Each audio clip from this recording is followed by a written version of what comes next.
We're live. How about that? We've got nobody watching yet. Whoa, there's two people. How about that? Hey, what happened? Why did that turn off? Yes, it's going to be one of those days. Oh, yeah. Hi, folks. Welcome back to another episode of Generation Red, live from the garage, the golf simulator, if you will. We've got a little bit of an intro video that I forgot to play, and we're going to play it now while I try to figure out what's wrong with my mouse. It wouldn't start it.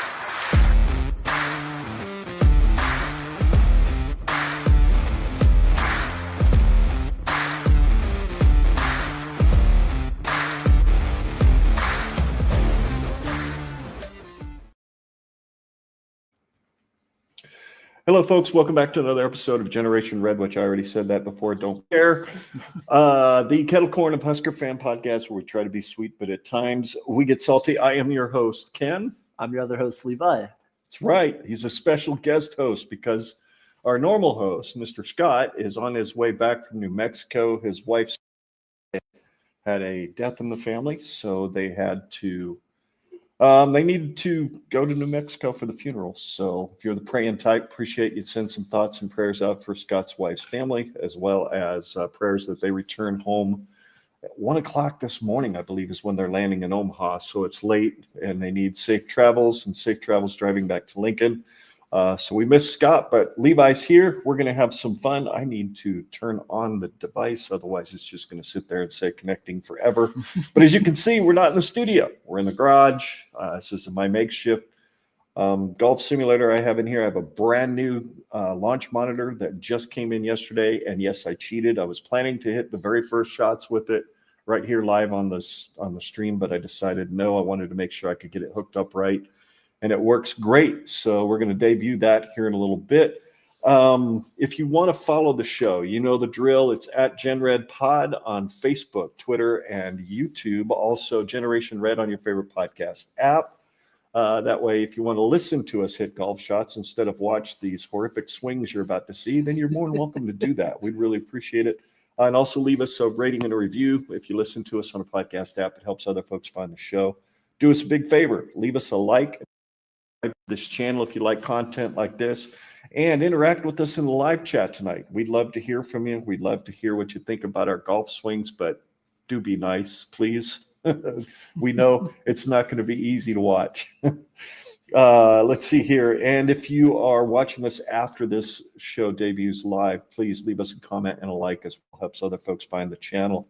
GenRedPod.com is our website, and as you can see, Levi and I are both sporting some brand new merchandise that Hurrdat Sports was kind enough to set up as a merch store, and we really appreciate them. And there's a link to get to that store right there at GenRedPod.com. Just go to the very top of the page. It says Generation Red merchandise is now available. Click here. Just click on that link at the very top of the page, and it'll take you there to buy some merch. GenRedPod@gmail.com if you want to email us. So now that we got all the pleasantries out of the way, I need to get getting this golf simulator set up. And while I do that, folks, the plan tonight is that we will be talking about Dana Holgorsen getting hired as the offensive coordinator for Nebraska and the fact that he's going to be calling plays for the rest of the season.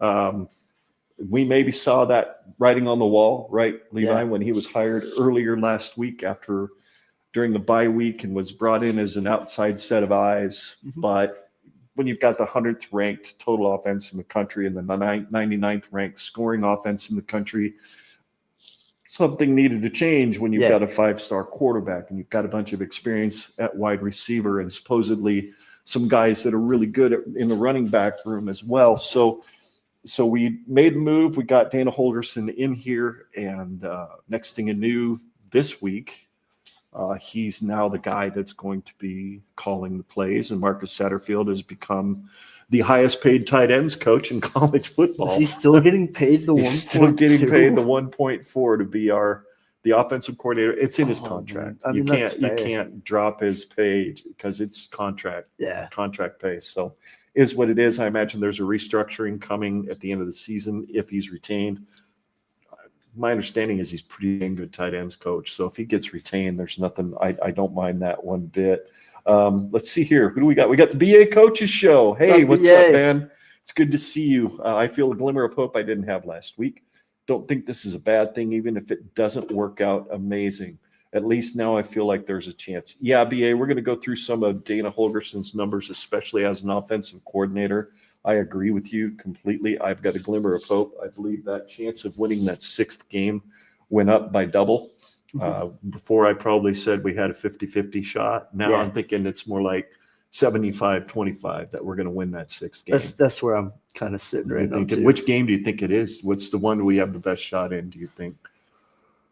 I don't know, this USC game, honestly. Mm-hmm. Yeah, Iowa maybe, but I don't know. Iowa for me has always been kind of a heads or tails game every year. Yeah, Iowa. See, that's just it. That defense for Iowa got absolutely smoked by UCLA. Yeah. Go figure. I mean, they absolutely crammed the ball down their throat. The middle of that Iowa off defensive line and those linebackers in the middle, they looked a little vulnerable. Mm-hmm. And, I mean, they crushed them for 270 yards, I think, on the ground. Wow. And Dana Holgorsen, while as an offensive coordinator was not known for running the football very well, he did find value in it once he moved into the Big 12 and once he was at West Virginia and he took that head coaching mantle on. Then he had some teams that averaged almost 200 yards on the ground and a couple that averaged over. So you could see him figuring out how to simplify the run schemes.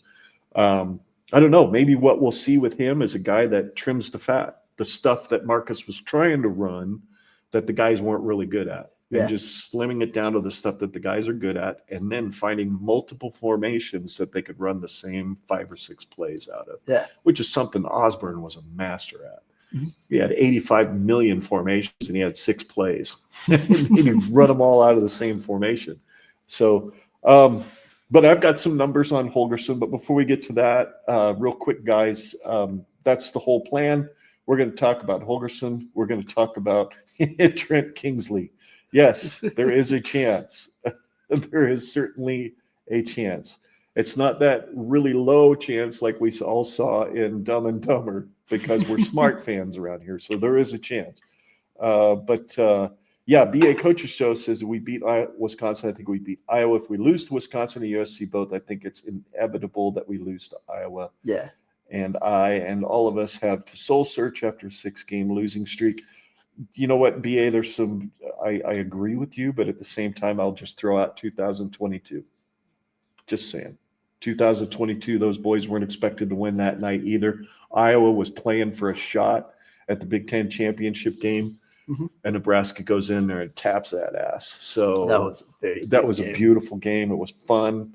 I just don't see. I think if we win at USC, I think 2 more wins is on the table. I think if we lose at USC, I think Wisconsin becomes the most likely. And then I kind of get with BA there that going into Iowa City, playing at night, it's kind of a dangerous place to go play at night. So. Anyway, we're going to talk about Dana a little bit. We're going to hit some golf shots. So if there's anything in your life that you consider painful to watch, the Huskers offense has definitely been it the last 6 or 7 weeks, but what you're about to witness might be worse. So it'll make you feel better. We're hoping to make you feel better. Yeah. And we're just going to have some fun with some new software that I've got. So without much further ado, I've got it ready to go. Let's get that loaded up and get the driving range. There you go. It's a driving range located at a yacht club. Huh.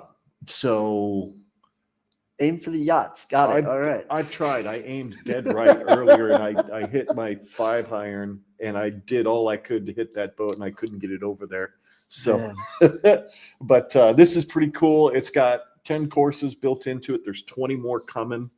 We're not going to play any of the courses tonight. We're just going to hit balls out here on the range. Just kind of, it's easier to have a conversation about Husker football without trying to manage a course that neither one of us know at the same time. Yeah. So real quick, Dana Holgorsen's, and I just looked at his offensive coordinator numbers, and there's a reason for that. Because as a head coach, you've got a lot more priorities and things you have to worry about. And generally the offense for Dana Holgorsen fell off in numbers as a head coach because he's not really running the whole show on offense. Mhm. You take a look at Chip Kelly, left UCLA, goes to Ohio State. Now he's just running that offense. And I think he's better to be just an offensive coordinator. And I think Dana Holgorsen, while I think he might have designs on being a head coach again, I don't know. Maybe he's like, well, if I can parlay this, let's see, this egghead I just replaced is making 1.4. If I do good for 3 games, maybe, just maybe, I can ask for 1.7 to 2. Why not? Make some with history. what they're making money these days, why not pay your really good guy that has always had good offensive numbers? But 2007, he was the offensive coordinator at Texas Tech, at Houston from 2008 to 2009, and Oklahoma State in 2010. So 4 years as an offensive coordinator. His teams averaged 42 points per game over those 4 years. The top being 44.2 points per game in that 2010 season at Oklahoma State, which Nebraska played. If we all recall, that was the game after the Texas game where Nebraska went in there and dropped 51 or 52 on them, and they scored like 40-something. So that Holgorsen offense was just crazy good. And then they averaged total yards per game of 544.3 over those 4 seasons. Passing yards averaged 413 and only 131 average per game of rushing, with his worst year being the first year at Texas Tech where he didn't even rush for 60 yards per game. I don't think that's going to happen now. I don't think he's going to focus so much on the pass because obviously this won't be quote unquote his offense. Yeah. Right? I mean, you can't swap out an entire offensive playbook. Yeah, no. So what you'll see, I think, is him just like we talked about earlier, trimming the fat, finding the stuff the guys really do, and then maybe scheming up some different route concepts that might get some of these guys like Mayor and Banks open. Yeah. He would have been 4th in the NCAA this year at 42 points per game and 2nd in the Big Ten.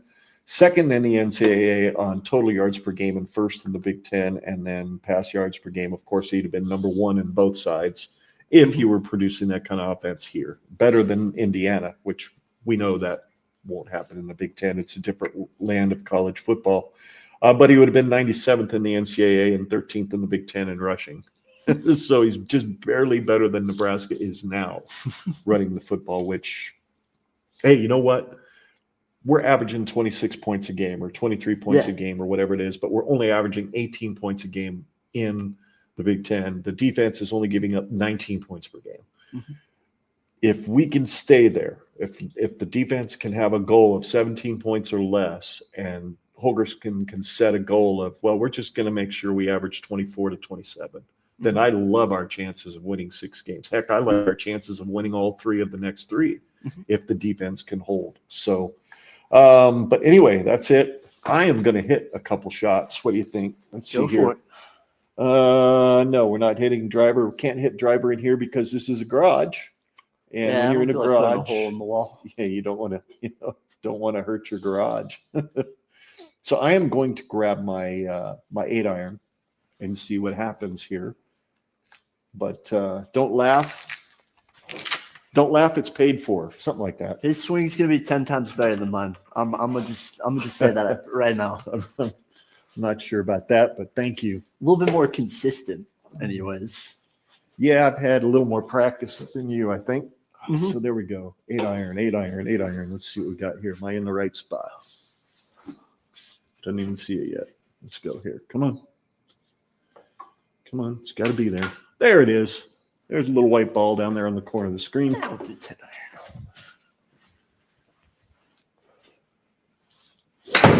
Oh, yeah. Dinged it. There you go. By the way, I should have let everybody know that we will not be swinging full swings, and then I just swung a full swing. So there you go. But, oh, hey, not bad. 103-yard carry. At the trigger, you know what happens.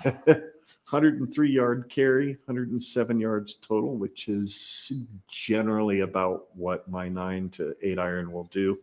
As you can see, folks, I do not have much ball speeds. 84.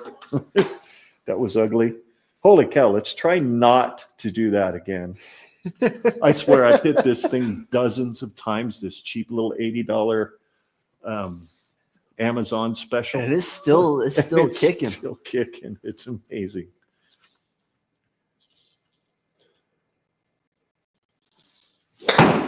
Ooh. Wow. Okay. Well, we're not going to play golf anymore. That was ugly.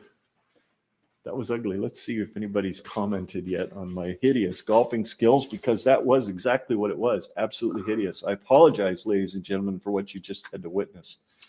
Wow, we've got 40 viewers. Wow. Which is about what we usually end up with at the end. Yeah, Trent, I know. That's what I think too. Ha ha ha. Whew. Okay, we're going to try this 8-iron again. You got it. I Slow it believe. down. Slow it down, Ken. Just do that. Just try to hit the ball. Let's see here. There it is. All right.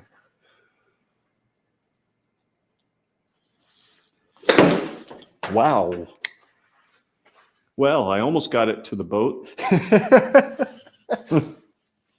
I'm so worried about hitting the projector now. I'm pulling my arms in. All right. One more time. Trent says for the Huskers. For the Huskers. Oh, Yeah. That's what he was laughing for? Okay.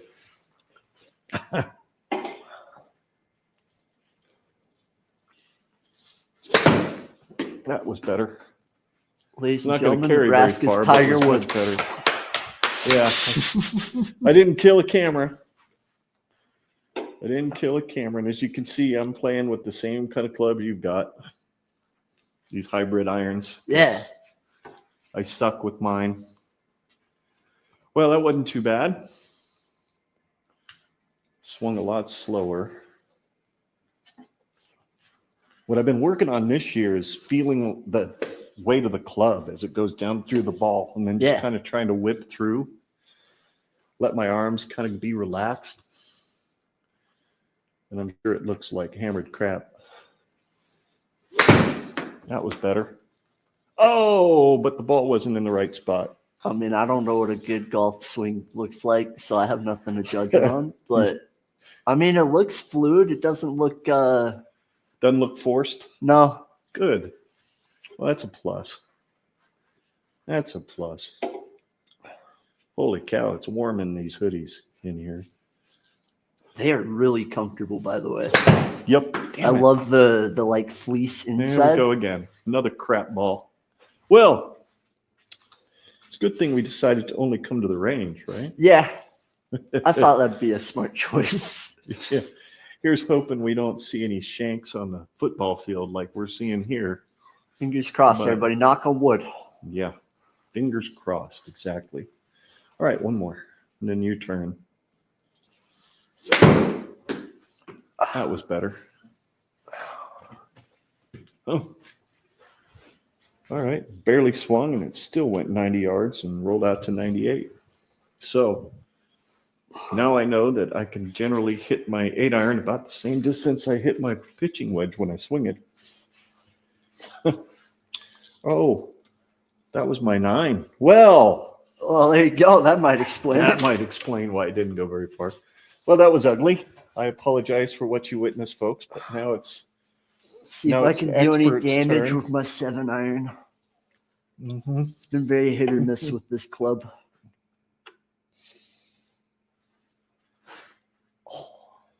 Strike, or was that a practice? Practice. Okay.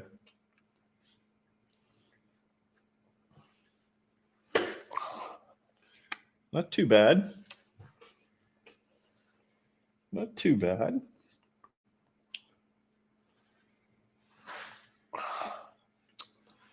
Yeah, I know. It's I've accepted it at this point. yeah, I hear you. Golf's like being a football fan. It's a roller coaster of highs and lows.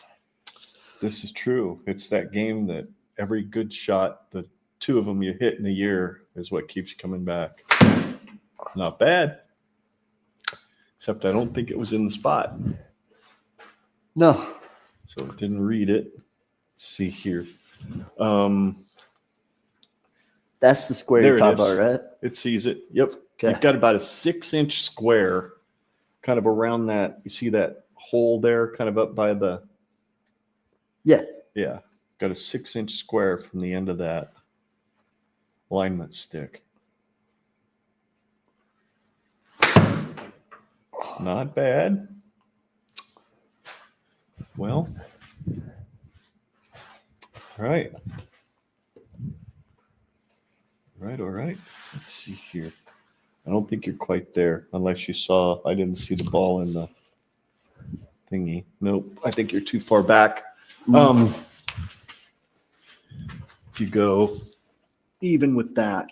Oh. There you go. Okay, I see what you're saying now. I think, well, maybe it caught it. I didn't see. If the picture doesn't disappear, it doesn't see it yet. You might need to roll it back toward you a little. Don't mind us. We're brand new at this. And There we go. he's learning. I'm learning. There you go. Give her a whack. So we got another comment. Let's see here. It's probably, yes, it is. Love the setup. Now I want one in the garage. Yeah, Trent. This was a lot of fun to put together. I went on Amazon once the wife said, yes, you can take up the third car garage. I bought the enclosure, which is not really a full-blown golf sim enclosure. It's more of a net. It's 8x8 by 5 feet deep. And then I bought my own impact screen and hung it from inside the net. And I bought some blackout curtains to drape around it so that it's easier to see the screen. So anyway, back up a little bit. Get yourself back. Your grip is so close to you, you're not giving yourself any room to move it.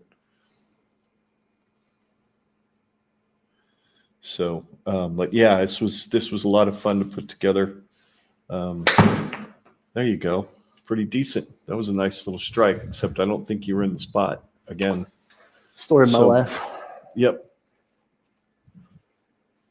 You're in now. There you go. So back up from the ball just a little bit further. Remember how you need to have enough space between the butt end of the grip and to be able to push your hand through. Yep. There you go. Give you room to swing. There you go. Make a little more contact now. I'm going to take off this hoodie. Oh, here we go. Nebraska, the voice of college football. Our buddy, Justin. What's up, buddy? Hey, fellas, popping in for a few minutes while I have the chance. Appreciate it, Justin. It's me and my boy Levi in here doing our best to hit a few golf balls. We've got some tapped on that thing. I shouldn't have done that because now you heard it. But yeah, we got some wireless lapels that we've clipped to our hats so that we can be heard. And yeah, we're having fun. We're having fun hitting golf balls, talking Dana Holgorsen. You done? Yeah. Yeah, I hear you. I think I'm going to go ahead and grab my pitching wedge again because I was really having some decent luck with that earlier. And it's short enough. I don't think I ever hit the I don't think I ever hit the projector like I did earlier. You missed it, Justin. I tried to smoke my projector with an 8-iron or with a 9-iron. So it was pretty ugly. Love the setup. Thanks, man. Appreciate it. That looks so fun. It is, except for when you hit a golf ball, then it's not all that much fun. But, it was fun to put together for sure. The only thing I don't like about this software is there's not an option for a lob wedge, which kind of sucks, but that's okay too. It's got a 3-iron and I don't have a 3-iron. So I guess I could, I don't know what I was trying to say there, but all right. Words. Yeah, words.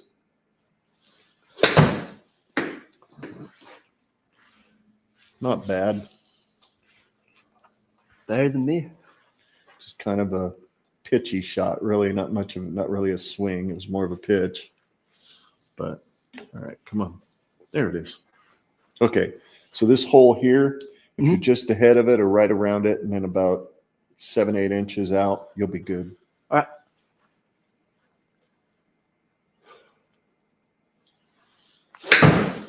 There we go. Ooh, that is sound. Yeah, that was a little better. And that's about what I expect out of my pitching wedge. About 80 to 90 yards. I had my I switched out to my Cleveland wedges again because my pings, my 7-iron's been coming apart down here by the hosel. Yeah. And now my pitching wedge is doing the same thing. So, Huh. but they're old. They were used. They're like 15-year-old clubs, but. Ow. Yeah, that sucks. That's terrible. I've been trying to work on tempo, trying to work on swinging back, pausing for a second, and then going through, give my body a chance to not rush. Yeah. So, like that.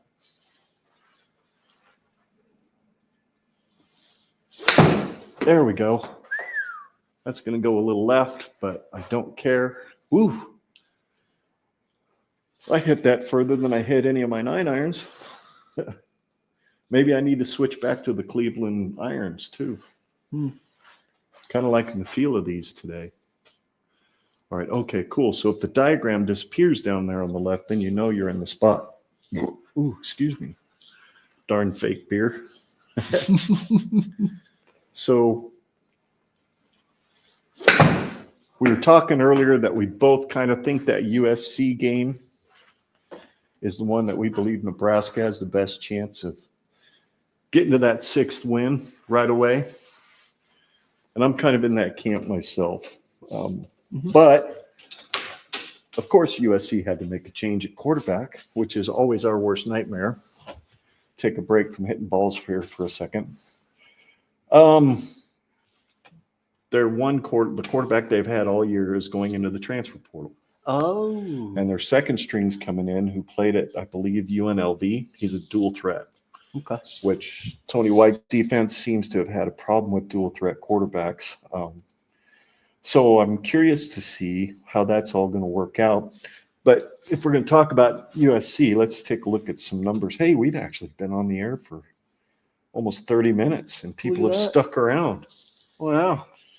Sorry. They want to watch the absolute crap show that is our golf swing. The golf swing, yeah. That's totally what it is. They've got this morbid sense of curiosity. God, is that what my swing used to look like? Will it get more straight than this? Yeah, exactly. So USC's total offense, they're averaging 438 yards per game, which is 5th in the Big Ten and 30th in the NCAA. Pretty good. Yeah. Pretty good.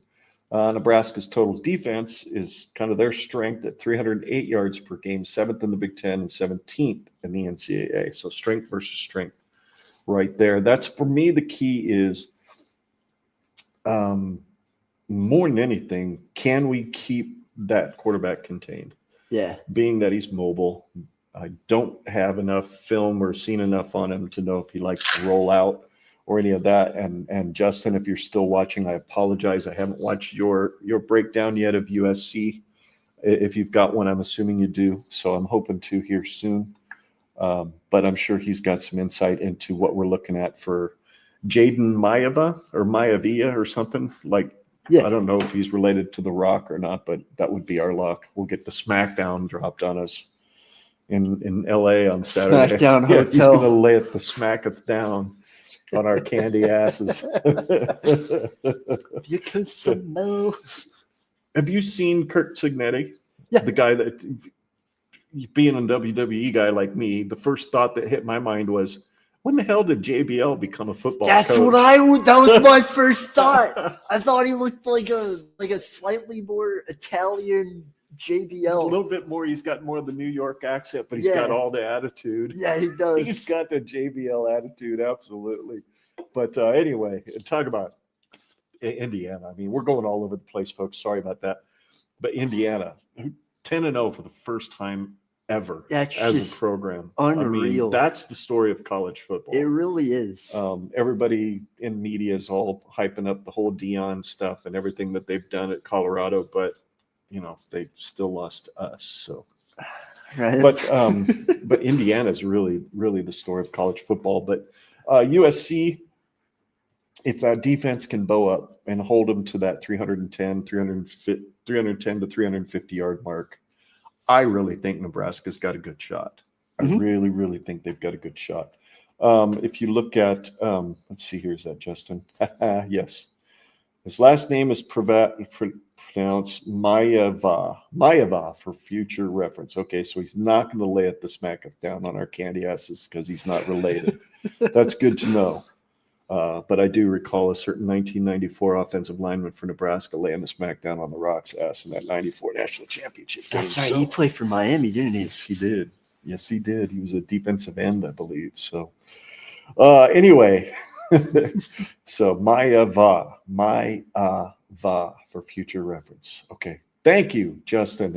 And make sure you also let me know if you've done the you did do it. I missed the comment. I did a breakdown on my live stream a bit ago with UNLV film. Thank you. I will definitely go check that out. Nobody does it better than Justin does as far as being a film junkie. Maybe Coach BA is really good at breaking stuff down like that too. So between the two of them, they've always got good stuff. I definitely won't fanboy, but I've watched Justin's stuff before. Justin's a great dude. Love it when I've been on his show. Love to have him on again. If you ever want to come on, Justin, or if you ever want to come down to Lincoln and try to hit golf balls in here, you're more than welcome. Just don't kill my camera like I tried to do. So one more banner here for USC. Their scoring offense is 30.6 points per game, 6th in the Big Ten, 48th in the NCAA. Nebraska's scoring defense is 19.1 points per game and 8th in the Big Ten, 22nd in the NCAA. So again, strength against strength. They score a lot of points. Mm-hmm. We don't give up a lot of points, which I'll ask you when we get kind of done here if you've got a score prediction. I know I never warned you about that ahead of time, so I figured it just was coming. Thinking, okay, good. Good. We always do it, so why not be thinking about it? But total offense for Nebraska, which is hideous, 354 yards per game, 12th in the Big Ten, 99th in the NCAA. At least we're in that top 100. Yeah, their total defense is 370.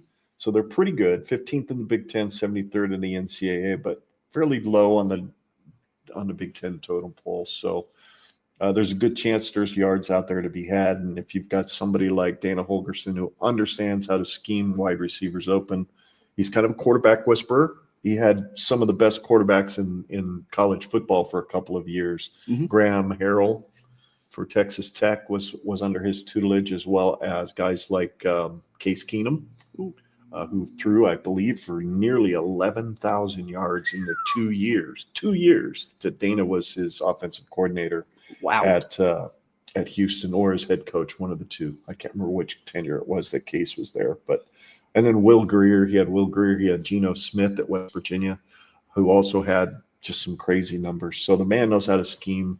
Mm-hmm. Receivers open, A, and B, he knows how to coach quarterbacks. So I'm looking forward to seeing what he can do with Dylan, if Dylan's the starter, because as far as we know, Dylan was going to try to practice today. I have not heard how that went, but they're preparing both him and Heinrich. So there's a good chance we see Harburg some on Saturday. But yeah, our defense is 300, or their defense is 370 per game, 15th in Big Ten, 73rd in the NCAA. So they can be had for some yards. The concern is scoring offense. 23.6 points per game, 12th in the Big Ten, 100th in the NCAA.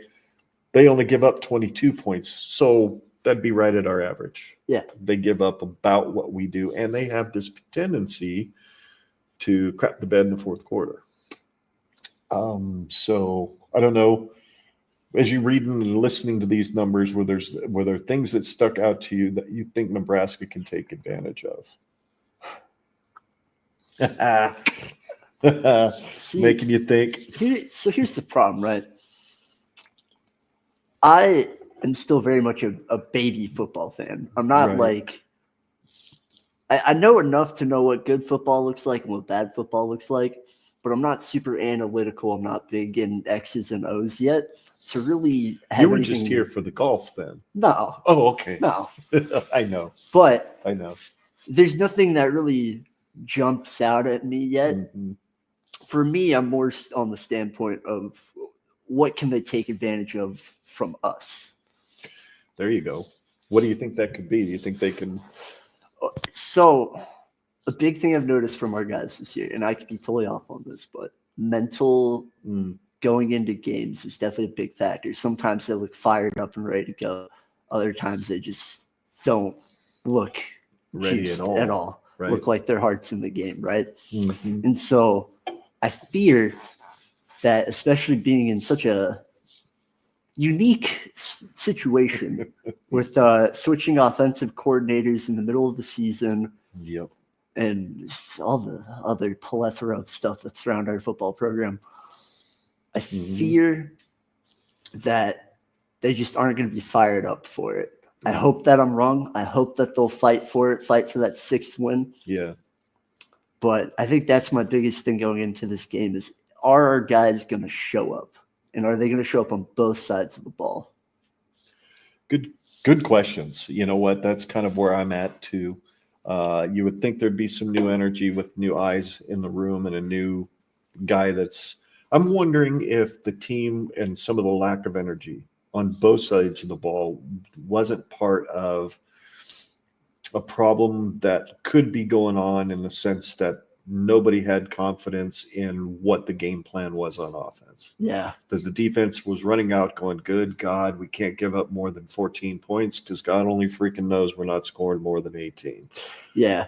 So maybe there was some of that lack of energy there. Maybe the energy is going to be provided by the fact that there might be a better game plan and there's going to be more confidence. But then again, you throw into the fact that they're going 2 time zones to the west, or 3, or whatever the blazes it is, and they're playing in the afternoon.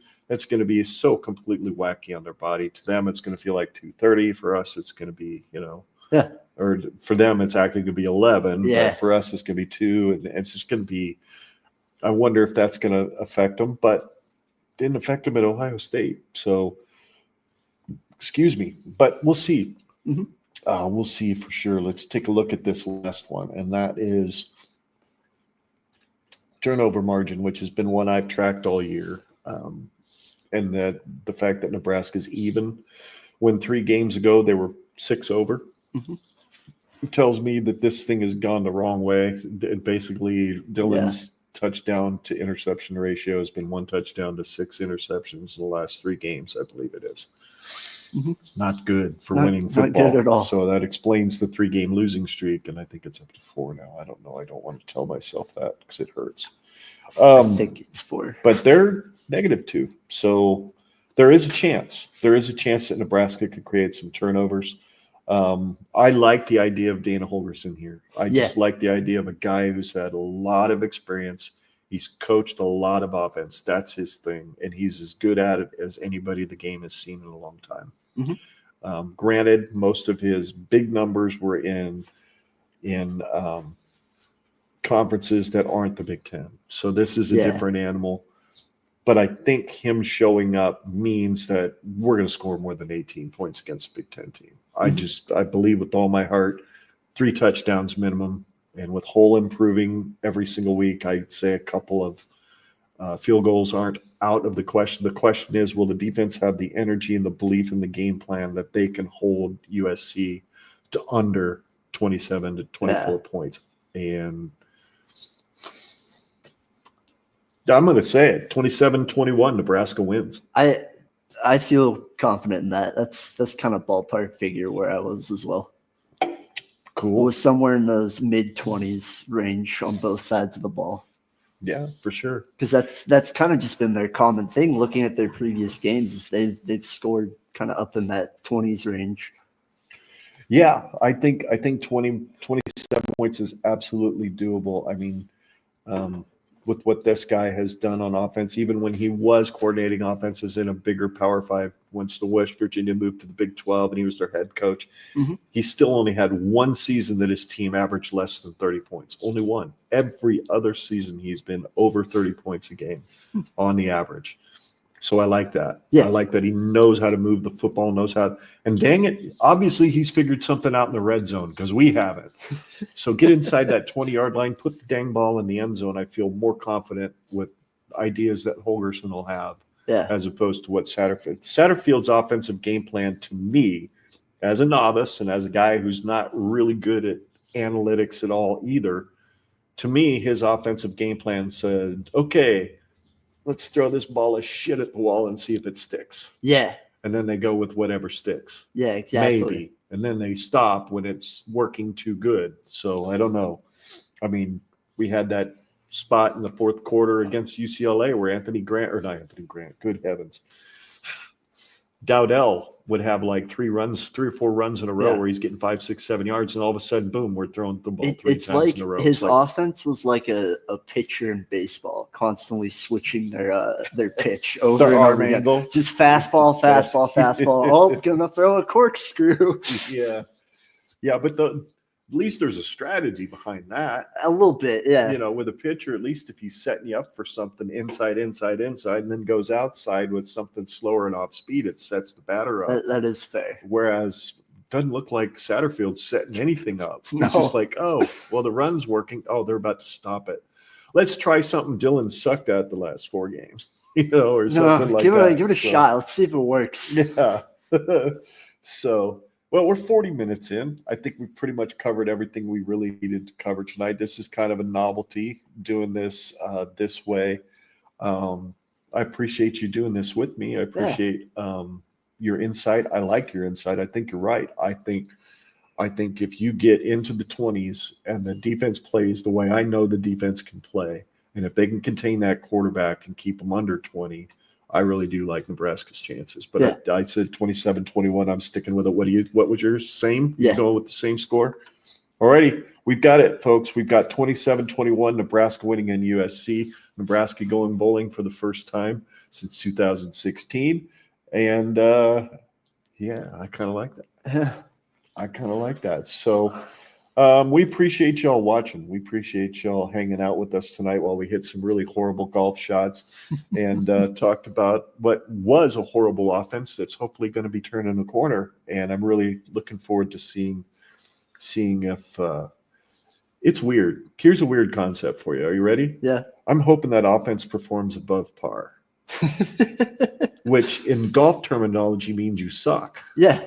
But in every other measurement, when you say above par, that's a good thing. Yeah. Oh, God. Satterfield's offense is below par. Wait, isn't that good? No. I mean, honestly, it's just weird, right? Even if they just ran the ball for 1 or 2 more plays than they have been. Yeah, no kidding. Just to get it down the field.